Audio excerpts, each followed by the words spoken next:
Hi అండి, నమస్తే. Welcome back to our channel. ఇవాళ ఎంతో టేస్టీగా పిల్లలకి ఇలా ఈవినింగ్ స్నాక్ లాగా స్వీట్ పొంగనాలు ఎలా ప్రిపేర్ చేయాలో చూద్దాము. అలాగే కొత్తగా నా ఛానల్ ఎవరైనా చూస్తుంటే సబ్స్క్రైబ్ చేసుకోండి. అలాగే వీడియో చూసిన తర్వాత లైక్ చేయండి, షేర్ చేయండి మర్చిపోకుండా. ఇక్కడైతే ఒక గ్లాస్ తీసుకొని నేను ఒక గ్లాస్ షుగర్ వేసుకొని అలాగే ఒక గ్లాస్ వాటర్ వేసుకున్నానండి. మీరు కూడా ఏదో ఒక కప్ మెజర్మెంట్ అయితే మీరు తీసుకోండి. ఇలా స్టవ్ మీద అయితే ఒక ప్లేట్ పెట్టేసుకొని పొంగనాలు ప్యాన్ అయితే పెట్టుకొని హీట్ చేసేసుకుందాం ఒకవైపు అయితే. ఇక్కడైతే దోశ బ్యాటర్ అండి ఇది. పొంగనాలు ఈ పిండితోనే వేసుకుంటున్నాము. అంతా ఒకసారి మిక్స్ చేసుకొని పిండిని అయితే ఒక 3 గరిటెలు వేసుకోండి. ఇలా వేసుకున్న తర్వాత ఇందులోకి సోడా పొడి ఓ చిటికెడు దాకా వేసుకోండి.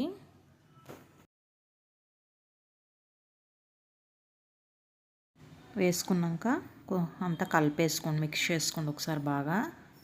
ఇక్కడ షుగర్ అయితే మెల్ట్ అయిపోయిందండి, ఇలా బాగా మరుగుతుంది. ఇందులోకి అయితే ఒక 2 యాలక్కలన్నా వేసుకోండి దంచి.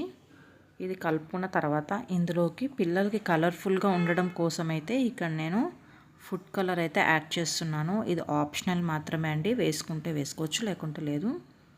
కొద్దిగా వాటర్ వేసుకొని పిండిని కలిపేసుకోండి. ఇక్కడైతే మనకి చక్కెర కరెక్ట్ కన్సిస్టెన్సీకి అయితే వచ్చేసిందండి. పాకు ఆఫ్ చేసుకుందాము. ఇదిగోండి, ఇలా ఉండాలి మన పిండి కలుపుకున్న తర్వాత పొంగనాలకి. చక్కెర పాక అనేది తీగ పాకం కన్నా కొద్దిగా లైట్గా జిగురుగా ఉంటే చాలండి, ఎక్కువ థిక్గా ఉండకూడదు. ఇక్కడైతే ఆయిల్ ఒక్కసారి వేసుకోండి చాలు. మనం కలుపుకున్న పిండి మొత్తం వేసే వరకు ఆయిల్ అవసరమే ఉండదండి, ఒకసారి వేసుకుంటే చాలు. ఇప్పుడు మనం ఇందులోకి అయితే ఇందాక కలుపుకున్న పిండిని అయితే వేసేసుకుందాము.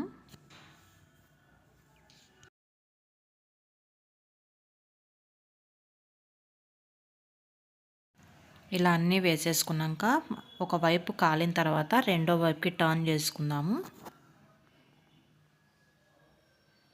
ఇప్పుడైతే రెండో వైపుకి అయితే తిప్పేసుకుందామండి పొంగనాలన్నీ.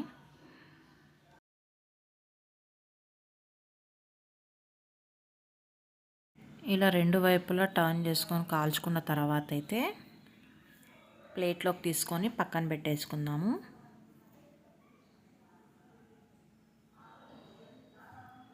ఇప్పుడు మనం తీసుకున్న చక్కెర పాక అయితే చల్లారిపోయింది. ఇప్పుడు అందులోకి అయితే ఈ పొంగనాలన్నీ వేసేసుకుందాము.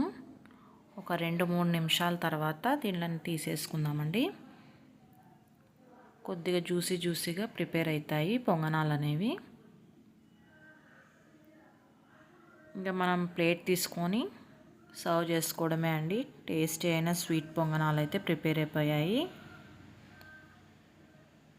పిల్లలకి బయట ఫుడ్ పెట్టడం కన్నా ఇలా ఇంట్లోనే హెల్తీగా చేసి ఇవ్వచ్చండి. మీకు ఈ రెసిపీ నచ్చినట్టయితే వీడియో చూసిన తర్వాత అయితే మర్చిపోకుండా ఛానల్ని సబ్స్క్రైబ్ చేసుకోండి. అలాగే లైక్ చేయండి, షేర్ చేయండి. Thank you so much for watching this video. మీరు కూడా ట్రై చేసి ఎలా కుదిరాయో కామెంట్ సెక్షన్లో అయితే తెలియజేయండి.